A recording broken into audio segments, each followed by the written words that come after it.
ટીવાયબીએ semester 6 economics paper number 21માં આપણે chapter number 4 બરાબર ભારતીય આર્થિક વિચારો એમાં આપણે આગળ ટોપિક જોઈ ગયા કે અર્વાચીન ભારતીય આર્થિક વિચારોમાં દાદાભાઈ નવરોજી વિશે ભણી ગયા અને એના પછી આગળના વિડીયો લેક્ચરમાં આપણે મહાદેવ ગોવિંદ રાનડે વિશે ભણી ગયા બરાબર. હવે આપણે ત્રીજો ટોપિક જોવાનો છે મહાલનોબિસ મોડેલ બરાબર કે આ મહાલનોબિસ મોડેલ છે એ શું કહેવા માંગે છે. તો સૌથી પહેલા આપણે શરૂઆત કરીએ પ્રસ્તાવનાથી. હવે અર્વાચીન ભારતીય આર્થિક વિચારોમાં મહાલનોબિસ મોડેલે દાદાભાઈ નવરોજી, એના પછી મહાદેવ ગોવિંદ રાનડે અને એના પછી મહાલનોબિસ મોડેલે રાષ્ટ્રીય અને આર્થિક જે કઈ આવકો છે એને ધ્યાનમાં લઈને મોડેલ રજૂઆત કરેલું છે બરાબર. હવે 1952માં મહાલનોબિસે રાષ્ટ્રીય આવક અને મૂડીરોકાણ એ બે વસ્તુને ધ્યાનમાં રાખીને અને જે હેરોડ અને ડોમર જેવા અર્થશાસ્ત્રી હતા બરાબર એને જે વિશે મોડેલ રજૂ કર્યું હતું એના જેવું જ મહાલનોબિસે મોડેલ રજૂ કર્યું અને પાછળથી 1953માં એ બે ક્ષેત્ર આધારિત અને 1955માં 4 ક્ષેત્ર આધારિત મોડેલ આપ્યું.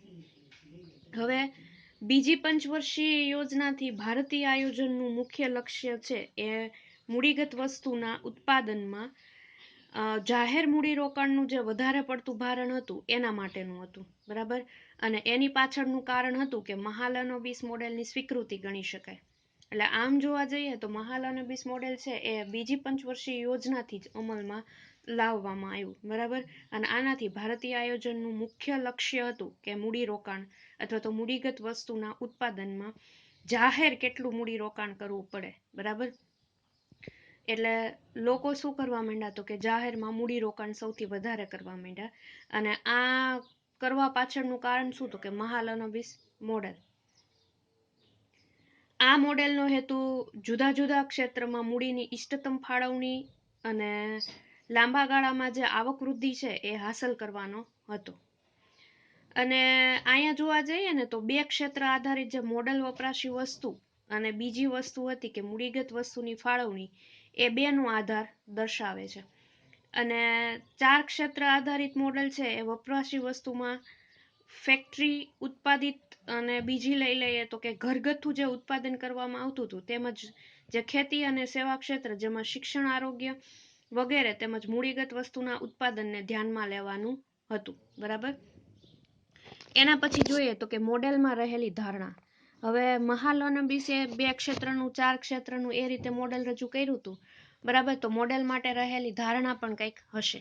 કેવી કેવી ધારણાઓ હતી તો આ મોડેલમાં મહાલનોબિસે શું તો કે પાયાની ધારણા એ કોઈ પણ સમયે ઉત્પાદનમાં મૂડી જ નિર્ણાયક બને અને આ સાથે ઘણી બધી ધારણાઓ એને રજૂ કરી બરાબર. જોઈએ કે કેવી કેવી ધારણાઓનો મહાલનોબિસે આધાર લીધો.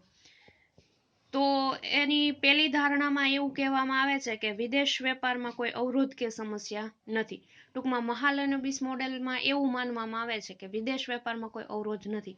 સરળતાથી છે વિદેશ રોકાણ અથવા તો વિદેશ વેપાર તમે કરી શકો. ધારણા લીધી બરાબર. એના પછી બીજી ધારણામાં મહાલનોબિસ કહે છે કે મૂડીરોકાણની જ કઈ જરૂરિયાતો છે એ સંપૂર્ણ જાણકારી છે બરાબર. મૂડીરોકાણમાં જેટલાની કઈ જે ક્ષેત્રે જરૂર પડે અથવા તો જે જરૂરિયાતો છે એની સંપૂર્ણ જાણકારી છે એટલે એના માટે કોઈ અવરોધ ઊભો થાય નહીં. એના પછી ત્રીજી ધારણા એવી લીધી કે રોકાણ માટે જરૂરી વસ્તુઓ છે એ પૂરતા પ્રમાણમાં પ્રાપ્ત થઈ જાય છે. પછી ચોથી ધારણા એણે એવી લીધી કે મૂડીનો ટર્નઓવરનો સમયગાળો સ્થિર છે બરાબર. કે મૂડીનો વેચાણ ઉથલો છે એ સ્થિર છે કે કેટલા સમય માટે તમે મૂડી છે એ રોકો છો અને એમાંથી તમને કેટલા સમય માટે વળતર મળે છે અને એ વળતર છે એ લાંબા ગાળાનું છે કે ટૂંકા ગાળાનું. પછી વળતર પર મળતરનો ઘટતા જતા મળતરનો દર છે કે નહીં બરાબર. એના પછી પાંચમી ધારણામાં મહાલનોબિસે એવી ધારણા લીધી કે ઉત્પાદિત વસ્તુઓ માટેનું બજાર છે એ તૈયાર જ છે, કે તમે જે કઈ વસ્તુ માટે ઉત્પાદન લાવો બજારમાં મૂકો તો એના માટેનું બજાર તૈયાર જ છે, એટલે તમારે સંઘર્ષ અથવા તો હરીફાઈ કરવી પડે નહીં. ટૂંકમાં તમે જેટલું ઉત્પાદન લેશો અથવા તો જેટલું ઉત્પાદન કરશો અને બજારમાં મૂકશો એ બધું ઉત્પાદન છે એ વેચાઈ જશે. સામે તો કે જેટલી માંગ તમે બજારમાં ઠાલવશો એટલો પુરવઠો છે એ તમારો ઉપડી જશે. એના પછી છઠ્ઠી ધારણા મહાલનોબિસ એવી લે છે કે વપરાશી વસ્તુના ઉત્પાદનમાં વધારે મૂડીરોકાણની જરૂર કાંઈ નથી. બરાબર. પછી સાતમી ધારણામાં મહાલનોબિસ એવું કહે છે કે મૂડીગત સાધનોના ઉત્પાદનમાં મૂડીરોકાણને પહેલી પ્રાથમિકતા આપવાની. બરાબર. કે મૂડીરોકાણ કરવું હોય તમારે તો એમાં મૂડીગત સાધનો છે એને પહેલી પ્રાથમિકતા આપવી જોઈએ. બરાબર. આ એની ધારણાઓ થઈ ગઈ. હવે આપણે જોવા જઈએ તો કે મોડેલની રજૂઆત. હવે મોડેલની રજૂઆતમાં એણે એક સૂત્ર લીધું. બરાબર. જેમાં આઈટી માઇનસ આઈટી માઇનસ 1 બરાબર ડેલ્ટા કે બી કે આઈટી માઇનસ 1 અને નીચે લઈ લીધું સીટી માઇનસ સીટી માઇનસ 1 બરાબર delta C BC IT minus 1. હવે આખા સૂત્રના જોવા જઈએ ને તો અહીંયા ડેલ્ટા કે છે. બરાબર. ડેલ્ટા કે એટલે શું? તો કે મૂડીગત વસ્તુના માટે ફાળવેલ મૂડીરોકાણ. બરાબર. એના પછી છે ડેલ્ટા સી એટલે કે વપરાશી વસ્તુ માટે ફાળવેલ મૂડીરોકાણ. એના પછી અહીંયા જો ટી લઈ લીધું છે. બરાબર. અહીંયા ટી, અહીંયા ટી, અહીંયા ટી. એટલે ટી એટલે શું? તો કે સમયગાળો. અને બી કે એટલે શું? તો કે જો અહીંયા બી કે એટલે કે મૂડીનો દર મૂડીગત ક્ષેત્રે, અને અહીંયા બીસી એટલે અહીંયા પણ બીસી મૂડીનો દર વપરાશી ક્ષેત્રે. બરાબર. આ એણે મોડેલ દ્વારા સૂત્રની શું કરી? રજૂઆત કરી. હવે નીચે એણે આ જે સમીકરણ આપ્યું ને એ સમીકરણનું આપણે સમાધાન ગોતીએ તો એમાં આ સમીકરણના જે વપરાશ બરાબર અને મૂડીરોકાણનો સમયગાળો છે એ પૂરો પાડશે અને તેનો સરવાળો છે એ રાષ્ટ્રીય આવક બનશે. બરાબર. જો અહીંયા એવું જ છે મૂડીગત વસ્તુના માટે ફાળવેલ મૂડીરોકાણ, વપરાશી વસ્તુ માટે ફાળવેલ મૂડીરોકાણ, સમયગાળો, મૂડીનો દર મૂડીગત ક્ષેત્રે અને મૂડીનો દર વપરાશી ક્ષેત્રે. એટલે આ બધાનો સમયગાળો પૂરો પડે અને એનો સરવાળો છે એ કેના જેટલો થાય? તો કે રાષ્ટ્રીય આવક જેટલો થશે, અથવા તો આ જે સમીકરણ છે એનો સરવાળો છે એ રાષ્ટ્રીય આવક બનશે. અને જે લાંબા ગાળાની ઉત્પાદન વૃદ્ધિ છે અને ડેલ્ટા કે બી કે. બરાબર. જો અહીંયા ડેલ્ટા કે બી કે દ્વારા દર્શાવવામાં આવે છે, જેમાં બી કે એટલે કે ટેકનિકલ માપદંડ છે. આમ ડેલ્ટા કે નું મૂલ્ય માપવાથી જે વૃદ્ધિ દર નક્કી થાય છે. અને અહીં તો સ્પષ્ટ કરવામાં જો અહીંયાથી એવું સ્પષ્ટ થાય છે કે મૂડીગત વસ્તુના ઉત્પાદનમાં જેટલું મૂડીરોકાણ વધારે હોય એટલી આવક વૃદ્ધિ વધારે મળશે. બરાબર. અને મહાલનોબિસ મોડેલમાં જે તે ક્ષેત્રનો જે આવક વધારો મેળવવો હોય એના માટે એક સૂત્રનો પણ ઉપયોગ કરવામાં આવે છે. અને એ સૂત્ર એટલે આપણે અહીંયા લખેલું છે જો કે જે તે ક્ષેત્રનો આવક વધારો બરાબર જે તે ક્ષેત્રનો આવક વધારો બરાબર જે તે ક્ષેત્રમાં થયેલ મૂડીરોકાણ ગુણ્યા આયોજન દરમિયાન કુલ મૂડીરોકાણ ગુણ્યા રોકાણ અને આવક વધારાનો ગુણોત્તર. બરાબર. શું કહે છે? તો કે જે તે ક્ષેત્રનો આવક વધારો બરાબર જે તે ક્ષેત્રમાં થયેલ મૂડીરોકાણ ગુણ્યા આયોજન દરમિયાન કુલ મૂડીરોકાણ ગુણ્યા રોકાણ અને આવક વધારાનો ગુણોત્તર. બરાબર. હવે આ સૂત્ર દ્વારા એવું નક્કી થાય કે ઇષ્ટતમ આવક વૃદ્ધિ મેળવવા માટે જુદા જુદા ક્ષેત્રમાં કેટલું મૂડીરોકાણ કરવું એ જરૂરી છે. અને એ જરૂરી છે એ આ આખા સૂત્ર દ્વારા આપણને ખબર પડે. બરાબર. અને એમાં વપરાશી વસ્તુના ઉત્પાદનની સરખામણીમાં આપણે જે મૂડીગત વસ્તુના ઉત્પાદનમાં વધારે મૂડીરોકાણ અથવા તો વિસ્તરણ કરવું પડે તો ખરીદ શક્તિ પણ વધે. એટલે વપરાશી વસ્તુની માંગમાં વધારો થાય અને વપરાશી વસ્તુના ઉત્પાદનમાં જો ઓછું મૂડીરોકાણ છે બરાબર એ શું કરશે? તો કે રોજગારી સર્જશે. એટલે જે વપરાશી વસ્તુ અને મૂડીગત વસ્તુના ક્ષેત્રમાં સમતુલા છે એ જાળવી શકાશે. અને આગળ મહાલનોબિસ મોડેલ દ્વારા એવી રજૂઆત દ્વારા જે રોજગારી સર્જન માટે કયા કયા ક્ષેત્રમાં કેટલા પ્રમાણમાં મૂડીરોકાણ કરવું જરૂરી છે તેનો અંદાજ પણ મળી જાય અને તેના આધારે વ્યક્તિ દીઠ રોજગારી ઊભી કરવા કેટલું ખર્ચ કરવું પડશે એ પણ આમાંથી જાણી શકાય.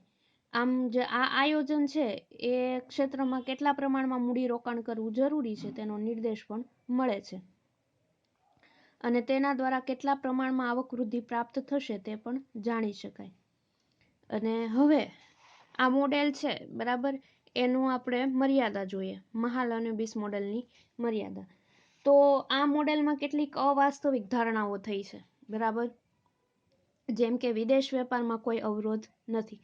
આ ધારણા છે એ અવાસ્તવિક છે બરાબર, એટલે એને જોઈને જ આની પાછળ ડોક્ટર સેન અને ડોક્ટર રાજે તેમાં સુધારણાના પ્રયાસો છે હાથ ધર્યા હતા.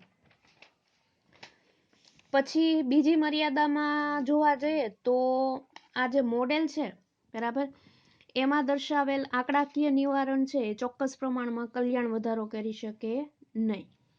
ત્રીજું છે કે અહીં જે અતાર્કિક રીતે મૂડીગત વસ્તુના ઉત્પાદનમાં વધારે મૂડીરોકાણને મહત્વ આપેલું છે અને તેનાથી ઇષ્ટતમ સાધન ફાળવણી થઈ શકે નહીં. જો તમે મૂડીરોકાણને મૂડીગત વસ્તુના ઉત્પાદનમાં જ વધારો કર્યા રાખો તો બાકીના ક્ષેત્રમાં કોઈ આર્થિક વિકાસ છે એ થાય નહીં, જોવા મળે નહીં. એના પછી ચોથી મર્યાદા એવું છે કે મહાલનોબિસ એવું માને છે કે શ્રમનો પુરવઠો સંપૂર્ણ મૂલ્ય સાપેક્ષ છે, પરંતુ જે ઉત્પાદન પ્રક્રિયામાં નિષ્ણાંત શ્રમની જરૂરિયાત છે ત્યાં આ માન્યતા સાચી પુરવાર થતી નથી. ઘણી વખત એવું બને કે યંત્ર સામગ્રી છે એ પુરવઠાને પહોંચી વળે નહીં, ત્યાં તમારે ફરજિયાત માનવ શ્રમનો ઉપયોગ લેવો પડે અને અમુક આવડતવાળો માનવ શ્રમનો ઉપયોગ છે એ ઉત્પાદનમાં વધારો કરી શકે. એટલે મહાલનોબિસ તો એવું માને છે કે શ્રમનો પુરવઠો છે એ સંપૂર્ણ મૂલ્ય સાપેક્ષ છે, પણ આ ધારણા છે એ કેવી છે તો કે ખોટી છે. પછી પાંચમી મર્યાદામાં એવું કેવું હોય તો કહી શકાય કે આ મોડેલમાં ખાનગી ક્ષેત્ર અને જાહેર ક્ષેત્ર વચ્ચે મૂડીરોકાણની ફાળવણી કેવી રીતે કરવી એની કોઈ સ્પષ્ટતા નથી. ખાલી ફાળવણી છે એ શક્ય છે એમ કીધું છે, પણ એ ફાળવણીની પ્રક્રિયા શું, એ ફાળવણી કેવી રીતે કરવી એના વિશે કંઈ જાણ કરવામાં આવેલી નથી. એના પછી છઠ્ઠી મર્યાદા ઉત્પાદનની ટેકનિકને સ્થિર ધારી શકાય નહીં બરાબર. ઉત્પાદનની ટેકનિક છે એ વારે વારે બદલતી રહી, ઉત્પાદનમાં વધારો ઘટાડો થઈ શકે તો ટેકનિક છે એ કેવી થતી જાય, બદલાતી જતી. પછી સાતમી મર્યાદામાં તો કે ઉપયોગમાં લેવાયેલા જે માપદંડ માટેનું મૂલ્ય નક્કી કરવામાં કોઈ ચોક્કસ ધોરણોની મદદ લેવાય નથી બરાબર. આથી આ મૂલ્ય છે એ કેવા છે તો કે બિનતાર્કિક રહે છે. અને વધારે આ મર્યાદા પછી આપણે એવું કેવું હોય તો કહી શકાય કે ભારતના જે આર્થિક વિકાસના ઇતિહાસમાં આ જે મહાલનોબિસે મોડેલ આપ્યું બરાબર, તથા તેના જે અસલ સ્વરૂપમાં મહત્વ કાંઈ ધરાવતું નથી. અને આ યોજના છે એ મોડેલ તરીકે પણ તે કોઈ અદ્ભુત મોડેલ નથી, પરંતુ આ જે મોડેલ છે એ બીજી પંચવર્ષીય યોજના માટે એક વિશ્લેષણાત્મક માળખું પૂરું પાડેલ છે અને ઘરગથ્થુ જે મૂડીગત વસ્તુ ક્ષેત્ર ઊભું કરવા માટે એક દિશાદર્શક મોડેલ તે બની શકે બરાબર.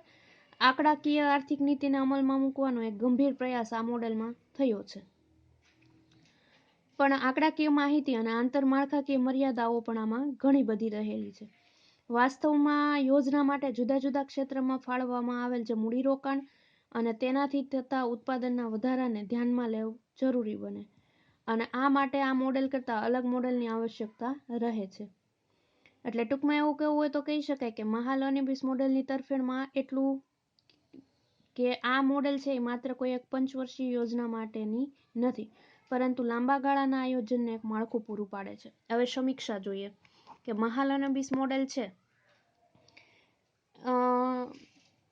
મહાલનોબિસ મોડેલ છે એણે ઘણા બધા અર્થશાસ્ત્રીઓએ શું કરી છે તો કે આલોચના કરેલી છે. એમાં મુખ્યત્વે એ બાબત નોંધવામાં આવી છે કે આ મોડેલ છે એ માત્ર મૂડીરોકાણને ધ્યાનમાં લે છે બરાબર. મૂડીરોકાણ કેમ કરવું, મૂડીરોકાણ ક્યારે કરવું, ટૂંકમાં મૂડીરોકાણને ધ્યાનમાં લે છે. એમાં બચતનો વિચાર કરવામાં આવતો નથી. અને પ્રોફેસર જગદીશ ભગવતી અને ચક્રવર્તીએ તો એવું કહે છે કે મહાલનોબિસ સોવિયેટ વિચારધારાથી આકર્ષાયા હોય કે જે મૂડીગત વસ્તુના ઉત્પાદન પર ભાર મૂકે છે. પરંતુ રાષ્ટ્રીય અને આંતરરાષ્ટ્રીય અવરોધો અને જે ફેરબદલીને પૂરેપૂરી ચકાસવામાં આવી નથી. અને વધારે મૂડીરોકાણની જે વાત છે એ મૂડીરોકાણની પ્રાપ્યતાની ધારણા સાથે રહે છે અને બીજી યોજનાને મૂકી શકે, બરાબર, પણ એણે અહીં કંઈ કીધું નથી. પરંતુ બીજી જે કંઈ છે એને અમલમાં મૂકી શકે, પણ એ વાત એને ધ્યાનમાં લીધી નથી. અને મોટા ભાગના અર્થશાસ્ત્રીઓ છે એ વૃદ્ધિના અભ્યાસની શરૂઆત બચતથી કરે છે, બરાબર. પણ આ મોડેલમાં બચતના વધારાને ધ્યાનમાં લેવાયેલ છે, પરંતુ કઈ રીતે પ્રાપ્ત થશે એના માટે કોઈ સ્પષ્ટતા કરવામાં આવી નથી. અને બચતનો વધારો છે એ આપમેળે થઈ શકે કે નહીં, બરાબર, એના માટેની કોઈ છે સ્પષ્ટતા નથી. અને આ મોડેલની આમ જોવા જઈએ ને તો મોટી મર્યાદા એ છે કે એમાં વિદેશ વેપારની અવગણના થઈ છે, બરાબર. જ્યારે દેશમાં મૂડીભંડોળની ફેરબદલી એક ક્ષેત્રમાંથી બીજા ક્ષેત્રમાં મર્યાદિત હોય ત્યારે વિદેશ વેપાર એક સારો વિકલ્પ પૂરો પાડે છે. અને મહાલનોબિસ મોડેલ કે બીજી યોજના અનુકૂળ વ્યૂહરચના છે એ તપાસી શકી નથી, બરાબર. જો કે ભારતમાં મહાલનોબિસ મોડેલ છે એ અપનાવવામાં આવ્યું એ સંદર્ભમાં કહીએ તો આ મોડેલ નહીં પરંતુ આયોજિત જે આર્થિક વૃદ્ધિના ખ્યાલની ટીકા કહી શકાય, બરાબર. અને કેન્સના વિશ્લેષણને સ્વીકારવા માટે ભારતમાં જે માળખાગત મર્યાદાઓ છે તેને ધ્યાનમાં લેવાની રહી. અને અલ્પવિકસિત દેશોમાં ફુગાવો અને બેરોજગારીના જે સ્વરૂપો જુદા જુદા છે ત્યારે કઈ રીતે અને કેટલા પ્રમાણમાં રોકાણ ગુણક અમલી બની શકે એ છે એ ખૂબ મહત્વનું છે. એટલે આ મહાલનોબિસ મોડેલ છે એ આમ જોવા જઈએ ને તો એમાં ફક્ત એક જ વસ્તુ ઉપર ભાર મૂકવામાં આવ્યો છે અને એ મૂડીગત વસ્તુઓ, બરાબર. મૂડીગત રોકાણ કઈ રીતે કરવું અને કેવી રીતે કરવું, એની પ્રક્રિયા શું, એવી કઈ સ્પષ્ટતા નથી. ફક્ત એક ખ્યાલ છે એ જ દર્શાવવામાં આવ્યો છે, બરાબર. હવે આપણે યુનિટ નંબર 4 નો ચોથો ટોપિક જોઈએ, BR શિનોય, બરાબર. અર્વાચીન ભારતીય આર્થિક વિચારોમાં BR શિનોય, બરાબર. તો જોઈએ એની પ્રસ્તાવના. તો કે આઝાદી પછી સ્વતંત્ર ભારતની સરકારે જે આયોજન દ્વારા આર્થિક વિકાસની શરૂઆત કરી, બરાબર, અને આર્થિક વિકાસની પ્રક્રિયાનો પ્રારંભ કર્યો અને જે આયોજન સંબંધી આર્થિક નીતિઓનું ઘડતર થયું, બરાબર. અને ત્યારે જે તત્કાલીન સરકારની આર્થિક નીતિમાં જે કાંઈ ભારતીય કેન્દ્રીય અંકુશોવાળું આયોજન હતું એનો સ્વીકાર કરવામાં આવેલો હતો. પંડિત જવાહર નહેરુનો જે સમાજવાદી આર્થિક નીતિનો ખ્યાલ હતો એ કંઈક સરકારી નીતિઓથી અલગ પડતો હતો અને તેનું એ સમયે સૌપ્રથમ ધ્યાન દોરનાર અને આયોજન સંબંધી જે સરકારી ખ્યાલો સાથે અસહમતિ દર્શાવતું હતું, બરાબર, એ વ્યક્તિ હતા BR શિનોય, બરાબર. હવે BR શિનોયના આપણે આયોજન અંગેના વિચારો જોઈએ કે BR શિનોયના આયોજન અંગેના વિચારો કેવા હતા, એણે કેવા કેવા વિચારો આપ્યા હતા. તો BR શિનોયે એ સમયે સૌનું ધ્યાન એવી રીતે ખેંચ્યું હતું કે બીજી પંચવર્ષીય યોજના પર પોતાનું પેપર રજૂ કરી દીધું હતું અને એમણે ભારતની જે તત્કાલીન આર્થિક નીતિઓ હતો એનો નિર્દોષ છે, બરાબર, નિર્દોષ ભાવે એણે શું કર્યું હતું તો કે તલસ્પર્શી અભ્યાસ કર્યો હતો અને એ તલસ્પર્શી અભ્યાસ કરીને એક લાંબી નોંધ તૈયાર કરી હતી અને એમણે એમાં આયોજનની જે કાંઈ વિચારધારા હતા અને દૃષ્ટિકોણ હતો એ રજૂ કરેલો હતો અને અનેક પ્રશ્નો ઊભા કર્યા હતા અને કેટલાક તો મહત્વના એટલા બધા પ્રશ્નો હતા કે એને પ્રકાશમાં લાવ્યા હતા. આ પેપર છે એ ભારતીય આયોજનને અંકુશો વિનાના આયોજનનું માર્ગ ચિંતું હતું. પ્રોફેસર નિરંજન તો એવું કહે છે કે આ એક એવું પેપર હતું જેણે ભારતીય આયોજનને દોડતું કર્યું અને અંકુશોનું ગળું ઘોટ્યું. અને આ એવો સમય હતો જ્યારે બીજી યોજનાની તરફેણમાં ટોચના અર્થશાસ્ત્રીઓ હતા. નિકોલસ કાર્લડોર હતા, ઓસ્કર લેંગ હતા અને શ્રીમતી જોન રોબિન્સન વગેરે આ યોજનાને વધાવી હતી. સ્વાભાવિક છે કે અર્થશાસ્ત્રી કોઈ આર્થિક વિચારો રજૂ કરે તો એમાં ઘણા બધા પ્રોત્સાહકો હોય, પ્રોત્સાહક અર્થશાસ્ત્રી હોય અને ઘણા બધા શું હોય તો કે અવરોધક અર્થશાસ્ત્રી હોય. એટલે ઘણા બધા શું કરતા હોય તો કે મર્યાદાએ પણ લાદતા હોય.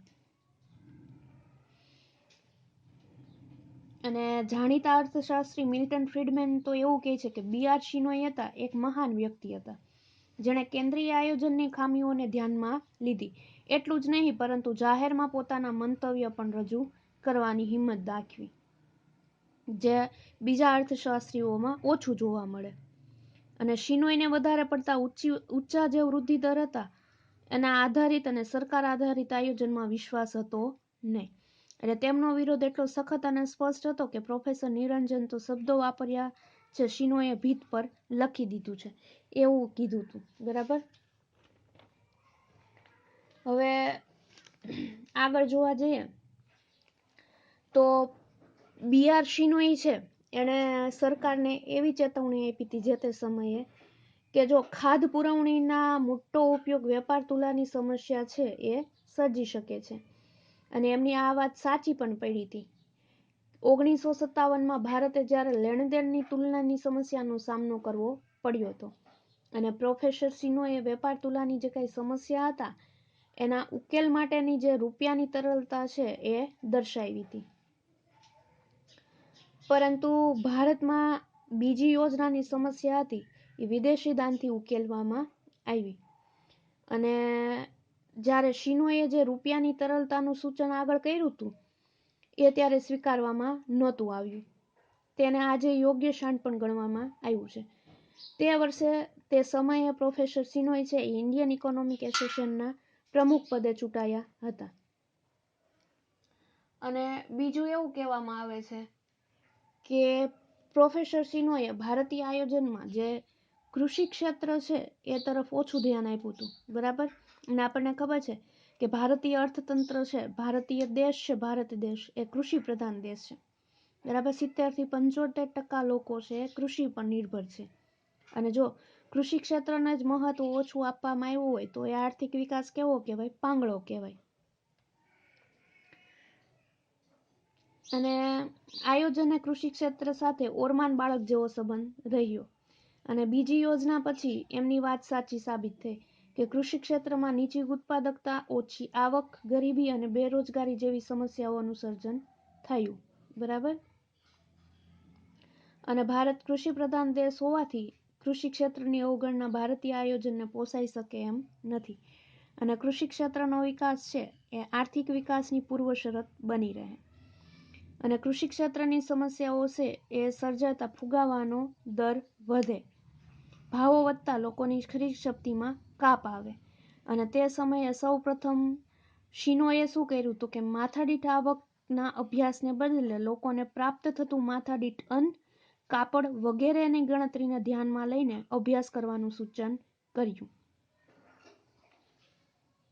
અને જે આજે ડોક્ટર A.K. સેનના ગરીબી અને દુષ્કાળો અંગેના અભ્યાસે સૌનું ધ્યાન ખેંચ્યું. બરાબર. ત્યારે એવું સમજાય કે સેને એવું પણ નોંધ્યું કે દુષ્કાળ એટલે હવે ખાદ્ય સામગ્રીનો અભાવ નહીં પરંતુ ખરીદીની ક્ષમતાનો અભાવ. અને આ અંગેનું શિનોયનું અદ્યતન છે એ સમયે એટલું જ વજૂદવાળું હતું. માથાદીઠ આવક નહીં પરંતુ વ્યક્તિને પ્રાપ્ત થતી પ્રાથમિક વસ્તુઓનું પ્રમાણ છે એ અગત્યનું છે. અને ત્યારે અર્થશાસ્ત્રનું મુખ્ય ઘટક પછી એની કિંમત માટે શિનોય છે એ